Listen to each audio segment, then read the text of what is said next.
Ada pepatah yang mengatakan bahwa hidup adalah sebuah perjalanan dan memang seharusnya begitu. Dari individu yang terhebat hingga yang terlemah, semua orang pergi melalui pasang surut kehidupan. Setiap situasi selalu memiliki sebuah pilihan. Setiap langkah dalam hidup adalah seperti ujian kecil. Setiap keputusan membawa Anda ke arah tertentu. Itulah mengapa sangat penting untuk belajar mengamati kehidupan manusia, mengamati orang lain, dan keputusan yang telah mereka buat yang membawa mereka ke titik ini. Kita harus belajar dari orang-orang hebat dan orang yang kurang berpengalaman. Cerita bijak. Ada sebuah cerita tentang seorang bijak. Pada suatu hari orang bijak itu duduk di bawah pohon, dan beberapa orang mendekat dan duduk di sampingnya. Mereka bertanya kepada orang bijak itu sebuah pertanyaan sederhana. Bagaimana Anda menjadi begitu bijaksana? Orang bijak itu menoleh ke arah mereka, menatap mereka sejenak, dan menjawab, "Karena saya belajar dari orang bodoh dan saya mengamati bagaimana proses pengambilan keputusan mereka dan menghindari melakukan hal-hal yang membuat mereka mendapat masalah. Hal yang sama berlaku untuk hidup Anda.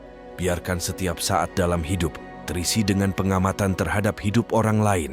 Itu adalah cara termudah untuk mempersingkat 10, 20, atau bahkan 30 tahun kurva belajar Anda lebih dari 99% orang di dunia. Ingatlah bahwa hidup ini penuh dengan pelajaran.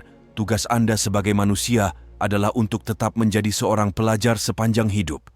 Saat Anda yakin bahwa Anda adalah seorang master dan telah cukup belajar, pada saat itu adalah saat Anda akan berhenti berkembang. Jadi apa saja pelajaran dan prinsip-prinsip yang harus dimiliki manusia? Pelajaran 1. Anda harus memiliki kendali atas emosi. Kebahagiaan tidak hanya bergantung pada memuaskan hasrat-hasrat primal, termasuk seksual, dan tidak hanya bergantung pada orang lain untuk menciptakan kebahagiaan Anda, karena ini adalah jebakan. Ketika Anda memasuki suatu hubungan dengan mengharapkan pasangan Anda untuk menjadi satu-satunya sumber kebahagiaan, hal ini seringkali mengarah pada kekecewaan.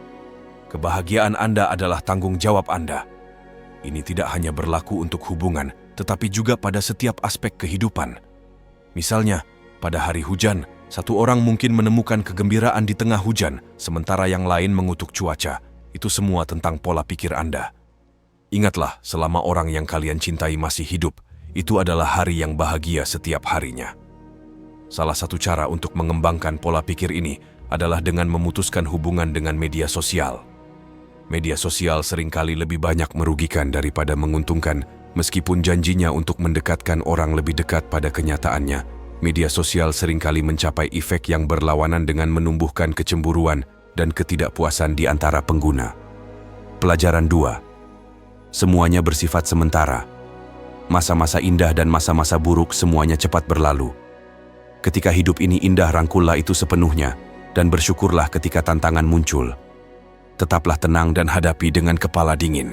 Ingatlah bahwa hari-hari terburuk pun akan berakhir. Jadi jika emosi membanjiri diri Anda, tetaplah teguh dan tetaplah tenang. Pelajaran 3. Hidup ini tidak adil. Mari kita hadapi itu. Hidup memberi kita tumpukan kartu yang berbeda. Ada yang dimulai dengan keuntungan. Tidak ada yang bisa mengeluh dan membenci. Tanggung jawab untuk menyusun kehidupan terbaik pada akhirnya jatuh pada diri Anda sendiri. Kehidupan yang Anda impikan seringkali terletak pada sisi lain dari tantangan yang Anda hindari. Menghindarinya sama dengan yang dikatakan pepatah lama. Jika Anda mencari kebahagiaan, mulailah dengan ketidaknyamanan. Jangan menunggu, segera ambil tindakan. Ini adalah landasan untuk menjadi individu yang tangguh dan memiliki banyak akal. Pelajaran 4. Mengambil risiko dalam hidup.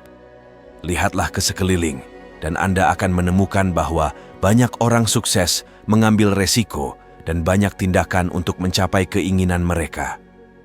Kita ambil contoh sederhana. Jika seseorang yang Anda anggap menarik dan Anda ingin memenangkan hati mereka, Anda harus melangkah maju dan memulai percakapan. Percakapan yang mungkin sekarang tampak mengintimidasi, terutama bagi banyak orang-orang. Ketika kesempatan itu muncul, maupun itu di bidang berkencan atau meninggalkan pekerjaan untuk memulai karier yang lebih menjanjikan, sebagian besar hal yang berharga datang dengan unsur risiko yang besar. Pilihlah risiko dengan bijak. Pelajaran 5. kekuatan dari kehadiran. Kecenderungan umum diri kita adalah untuk tinggal di masa lalu atau masa depan. Namun tinggal di alam ini dapat cukup merugikan.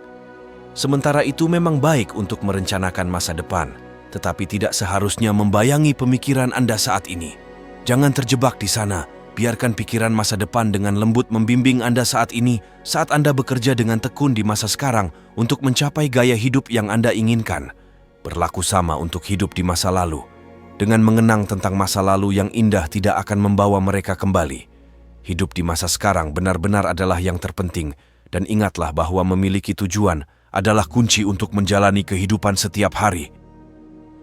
Tanpa itu, Anda berisiko menjadi orang yang tidak memiliki tujuan dan menjadi pengembara yang terjebak di antara masa lalu dan masa depan. Pelajaran 6. Jebakan berpikir berlebihan saat kita bertumbuh. Kita cenderung menganalisis segala sesuatu secara berlebihan. Tindakan kecil dari orang lain dapat membuat kita masuk ke dalam sebuah spiral pikiran dan emosi. Mungkin seseorang tidak mengucapkan selamat tinggal pada Anda di tempat kerja dan tiba-tiba Anda yakin bahwa mereka membenci Anda. Pikiran-pikiran ini dapat meracuni Anda walaupun orang lain tersebut tidak memiliki niat buruk. Berhentilah memberi makan pikiran-pikiran ini, dan yang paling penting jangan membayangkan skenario imajiner di kepala Anda. Obat untuk overthinking adalah tindakan, dan overthinking adalah alasan untuk tidak bertindak apa-apa. Pelajaran 7. Pilihlah karir Anda dengan bijak. Pekerjaan Anda adalah bagian penting dari hidup Anda. Bayangkan seseorang yang menyukai pemrograman dan tiba-tiba beralih ke teknik sipil. Meskipun dipaksa untuk berpindah ke bidang tersebut, kemungkinan besar akan menyebabkan inefisiensi waktu Anda yang sangat berharga dan hanya akan menyia-nyiakan karir Anda. Setengah kehidupan orang ialah untuk mengejar karier atau keterampilan yang didikte oleh orang lain seperti orang tua atau teman mereka. Jika Anda tidak senang dengan bidang yang Anda pilih, Anda tidak akan menemukan kepuasan dalam karir Anda, dan ketidakpuasan ini akan tumpah ke area lain dalam hidup Anda. Inilah apa yang kami maksud dengan berinvestasi pada diri sendiri. Itu harus diterapkan pada semua kehidupan pribadi. Dan pada akhirnya kita semua akan hanya terlibat dalam kegiatan yang selaras dengan tujuan dan misi Anda. Jangan lupa untuk menyukai video ini, berlangganan dan tetap nantikan lebih banyak konten hingga waktu berikutnya.